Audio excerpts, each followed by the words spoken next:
Welcome to the program, friend. The accusations of Christine Blasey Ford against Judge Brett Kavanaugh are now front and center. We're going to focus on that on today's program. If there are small children in the room, this might be a good time to scoot them on out. I'm Randall Terry. This is Voice of Resistance.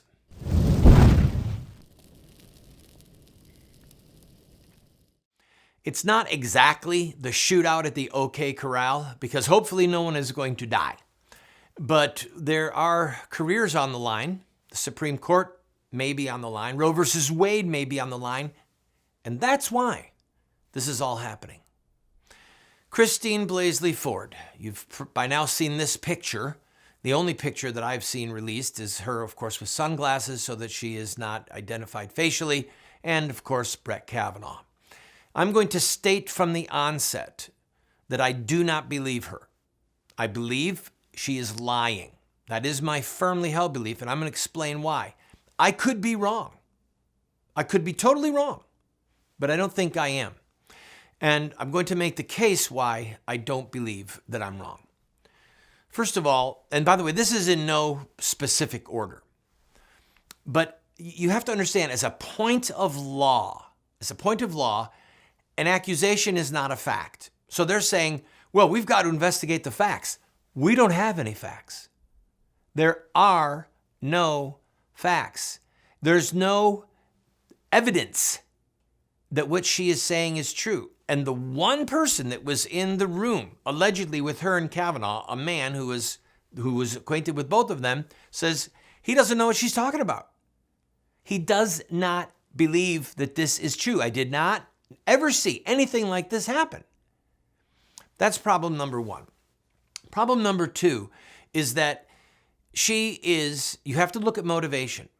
She is a hardcore feminist. She is a hardcore supporter of murder. The Roe versus Wade, the Supreme Court draconian, demonic, tyrannical decision that legalized murder in all 50 states.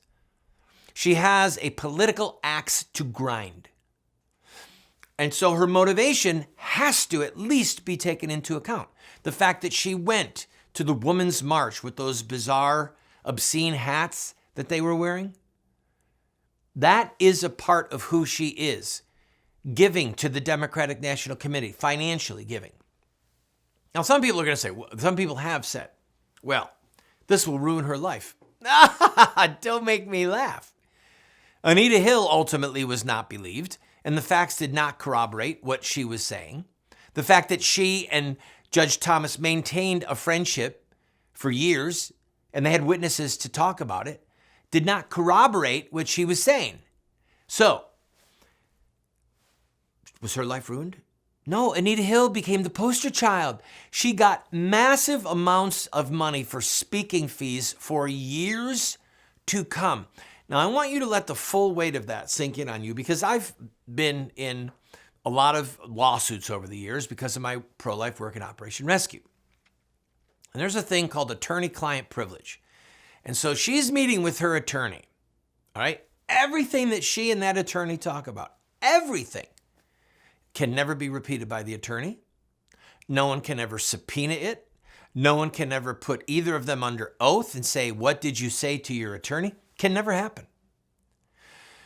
So, and maybe there's 2 or 3 attorneys in the room. And I can hear the attorneys chuckling.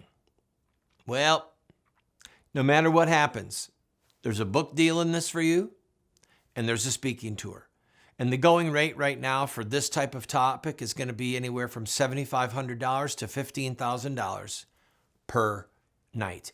That does not include your travel expenses, your hotel, meals. Do you want to bring someone with you? You want your husband to take this as a junket? Are you hearing me? The notion that her life will be ruined is ludicrous.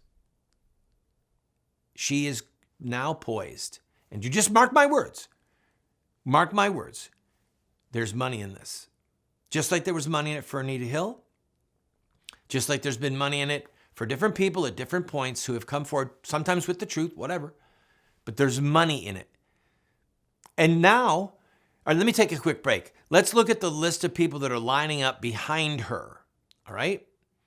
And by the way, the Senate has told her, you've got till Friday morning to tell us. So this program, you're watching this on Thursday night. She has till tomorrow morning to say whether or not she will meet with them on Monday. But the Republicans have stepped in it, and it just disgusts me. And I'll tell you why and how when I come back. Don't go away.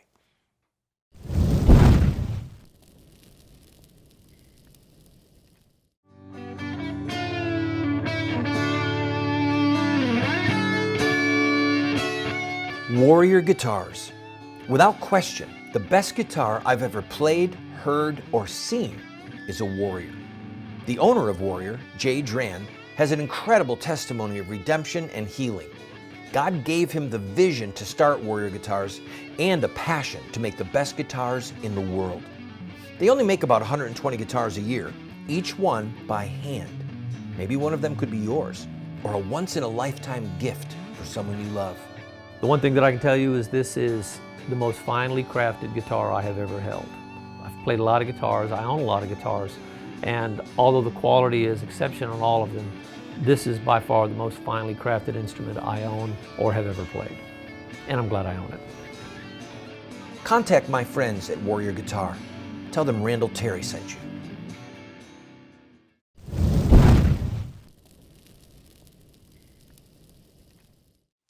The ability to face your accuser in an open court of law is fundamental to due process of law. So here's what the Senate Republicans have done for Christine Blasey Ford regarding her allegation and accusation against Judge Kavanaugh. They've said to her, if you want, we'll meet with you in a closed session. That is utter nonsense. This whole debacle is public. And they need to cross-examine her, both sides, because this is now a completely political football, completely political case. Someone needs to be able to ask her. This happened, and originally in the notes that came from your therapist that somebody presented to us, maybe her, you said there were 4 people in the room with you. Were there 4 or not? Oh, well, then my recollection now it's 2. Wait a minute, stop. Then someone just bears in on that. If this was that traumatic, how could you remember or not remember if there was 4 or 2? And then you follow up. Does she then say, well, I was high, I was drunk?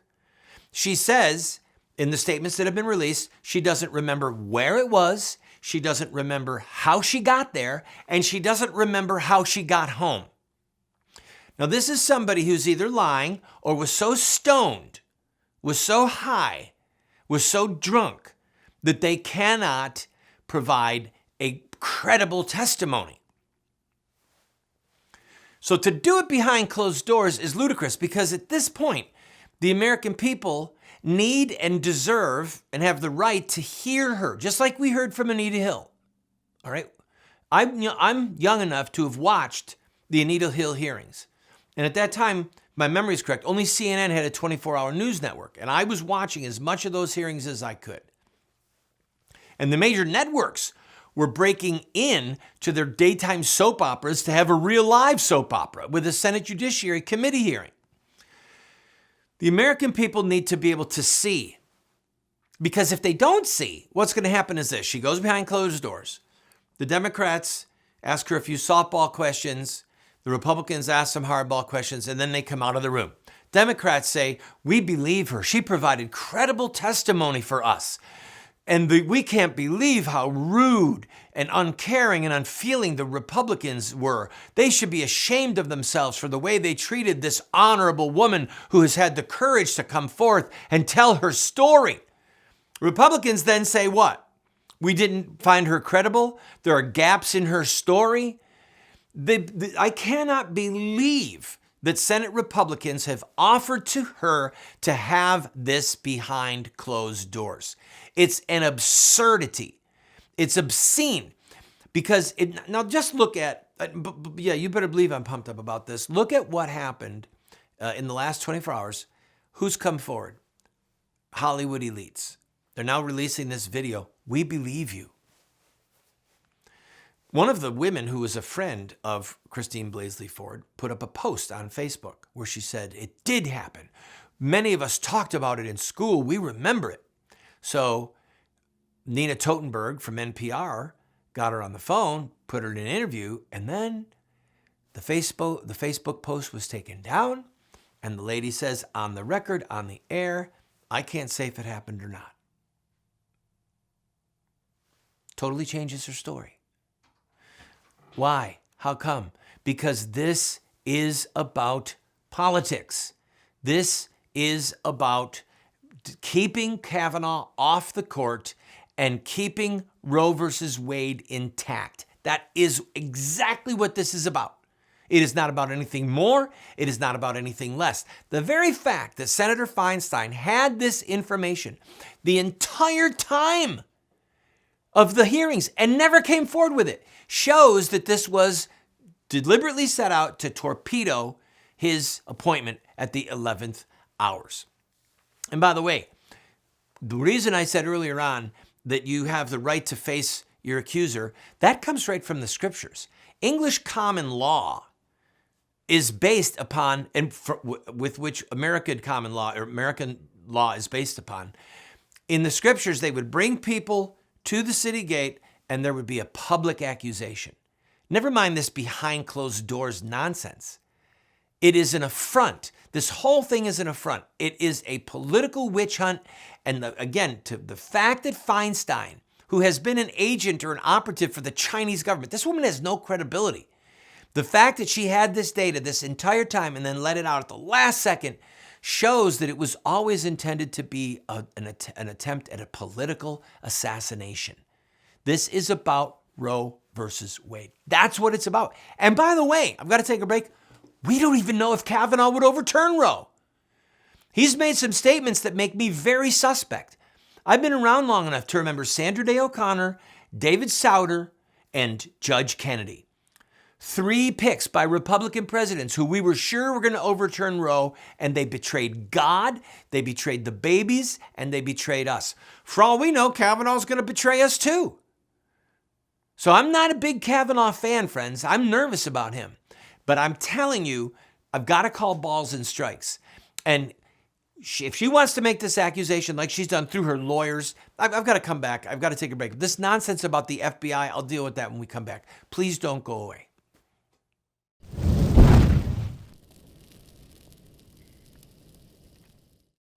Have Muslim terrorists hijacked the peaceful religion of Islam? Or is there more to the story? The answer lies in the life of one man, Muhammad, the founder of Islam.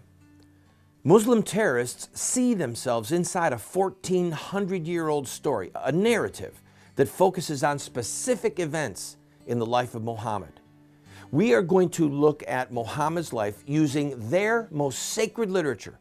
We will look at Muhammad at the Battle of Badr. We'll see him deal with those who mock him. We'll see the times when he used deception. We'll witness Muhammad's anti-Semitism. And yes, we will discuss Muhammad and his teachings concerning sex, slavery, and jihad. Friend, if you want to understand Islamic terrorism, get this series today.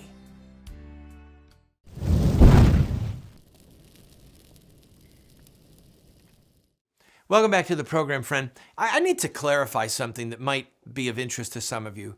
I really believe that the laws that God gave to Moses on Mount Sinai, some of which were clearly altered or amended by the coming of Jesus Christ, but the law of God given by God to Moses, that it's unimprovable. If God wants to amend it, as he did with certain portions in the New Testament, then thank you, Jesus. But it's not improvable. No one is wiser than God. No one has a system of justice that is better than God's. And so that's why I believe that rapists should be executed. Pedophiles should be executed. Public execution, not private execution, public execution.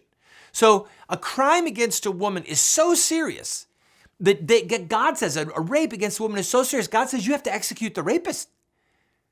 This is serious stuff. And so those of us who love justice and love the laws of God, we know that there are horrific crimes committed against women day in and day out. And the people who have committed those crimes need to be punished to the fullest extent of the law, all right? Point of clarity. In the biblical law, if a woman says that she's raped inside the city walls, she has to have yelled out.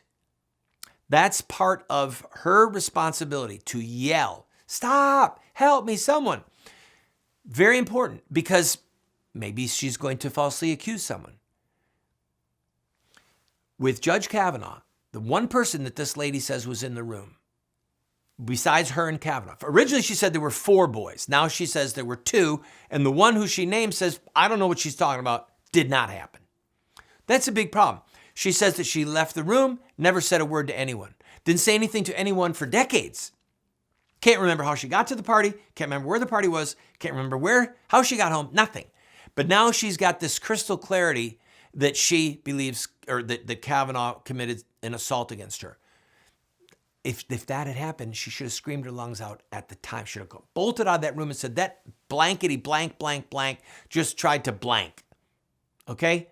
That's what she could have done, she should have done, and then better believe it, there would have been a whole room of people that would have believed her and maybe would have whooped someone's butt. That's not what we have here. Okay? So for point of clarity, the reason that I'm impassioned about this, the reason that I am so intense about not believing her, is because I believe this is about Roe versus Wade. I believe this is about keeping a majority on the Supreme Court that want to murder babies. She is a pro-abortion Democrat activist. That's what she is. So would I put it past her and her corroborators, or rather her co-belligerents, her conspirators? Would I put it past them to put someone up to this? Hey, maybe something did happen to her. Really and truly, maybe something happened to her and she needed to put a face on it. Maybe she was so stoned out of her mind that she couldn't even identify who it was. But she remembers that Judge Kavanaugh's mom, when she was a judge, ruled against her parents in a property case. All right? They lost a piece of real estate because of a judgment against that Kavanaugh's mom ruled on when she was a circuit court judge. Maybe there's a resentment there. I don't know. But what I do know is this does not pass the smell test. That's what I know. This does not pass the smell test. And furthermore, the so-called Me Too movement, and I say so-called because now they're parading her as a champion. They're making a huge mistake because guys like Harvey Weinstein, they're monsters. They're really, truly evildoers. That man needs to be publicly beaten, publicly flogged as a part of his punishment. And I don't believe that would be cruel and unusual punishment for him. And if he is convicted of violent, forcible rape, I believe he should be executed. He should be tried by a jury of his peers and be executed. That is what I believe.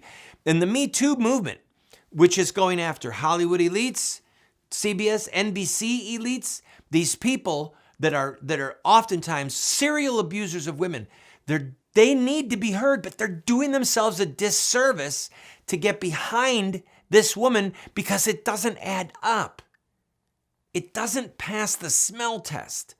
And they're doing themselves a disservice because if they set the bar this low, that someone can just make an accusation, you have to remember an accusation is not evidence. It's not evidence in a court of law, in any kind of proceeding whatsoever. It's not evidence. It's just an accusation. So, not that the Me Too room wants my advice, because I would be happy to give it to them because I believe in what they're doing.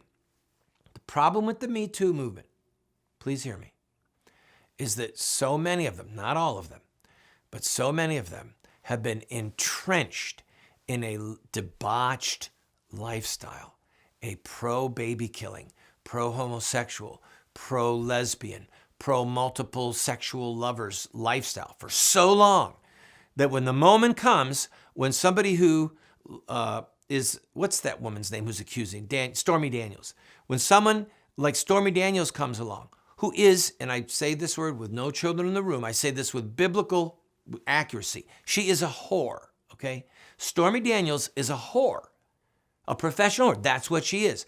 So when someone comes along like her and they make her a poster child They are doing themselves a disservice because this is a woman who has been involved in the abuse of women through the pornographic industry for decades. For decades. And herein lies the problem that the Me Too movement have. They parade some of these actresses around like high-paid prostitutes. They're involved with multiple sexual liaisons, and then something goes radically and horribly wrong, but this is the pool that they're swimming in. Should they complain? Yes, when they get bit by a piranha? Yes, they should complain. But should they be surprised?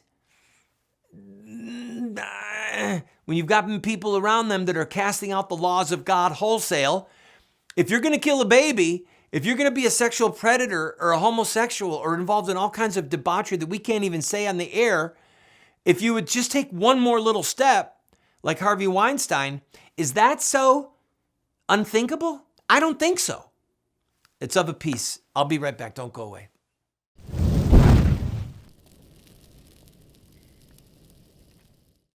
What Would Mohammed Do? Islamic Terrorism Explained is the best movie series documentary ever produced on the life of Muhammad and Islam. How do I know? Because it's what critics are saying. John Moore, radio host and author, said, "I learned more from What Would Mohammed Do about Islam and Islamic terrorism than I've learned from everything I ever read and watched in my entire life." Friends, this is what the experts are saying. No one has ever done what we've done. I encourage you to get 1, 2, 4 copies. Call 304-289-3700 or order it at the address or the website that you see on the screen. Friend, we have a series that will help you and those you love to have an impact on this country. It's called Insurrecta Nex. That's Latin for revolution against the killing of innocent people. This is the history, the philosophy, and the theology of social revolution in America. We look at the Stamp Act, the Boston Tea Party, the abolition of slavery, the abolition of child labor, women's voting rights, the civil rights movement. All of them have this in common: courage, sacrifice, dedication, and in-your-face tactics and rhetoric. That's one of the reasons that we've been losing the culture wars the last 40 years, is because the bad guys are using these tactics and we aren't. We will send you this 14-part TV series along with these manuals for students, a teacher's facilitator guide for only $40. Go to 304-289-3700, 304-289-3700.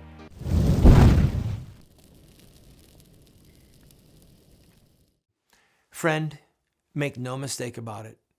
We have real crimes being committed against women and against children, which means that there are real victims in the church world. We see what's going on right now in the Catholic Church. We have real crimes which result in real victims, and those victims need to be not just heard. We need a massive cultural transformation. God save us. Please hear me. Please hear me. The fruit of the Supreme Court decisions and the move towards so-called sexual liberation, this is the fruit of it, friends. Women used to be held in high regard. Mary, the mother of Jesus Christ, was the name Mary was the most popular name on the planet for centuries. Women were held as the weaker vessel. They need to be protected. Don't speak disrespectfully to a woman. Don't physically hit a woman. Don't be abusive to a woman. So much of that has collapsed around us because that was part of the very fiber of what it meant to have a Christian civilization. And so the abandonment of that ethic has resulted in an explosion of victims. People who are the victims of crimes. People are true victims. Victims of crimes being committed by people who are living out the dream, if you will, the nightmare of a world and an ethos and an ethical framework that rejects the laws of God. I don't know any other way to put it. When I see what's going on against women, when I see what's happening with ISIS and the Yazidi women and the Christian girls that have been kidnapped and sold as sex slaves, I truly want to see every single one of them executed, lined up, tried quickly, judiciously, and shot. All of them, because that's what these victims deserve. They deserve justice. All right, they're real victims. There are victims in the United States. There are victims all over the world. But the problem is when you parade a fake victim, it's like the boy who cried wolf, and it hurts the true victims. I gotta go. Let's see what happens.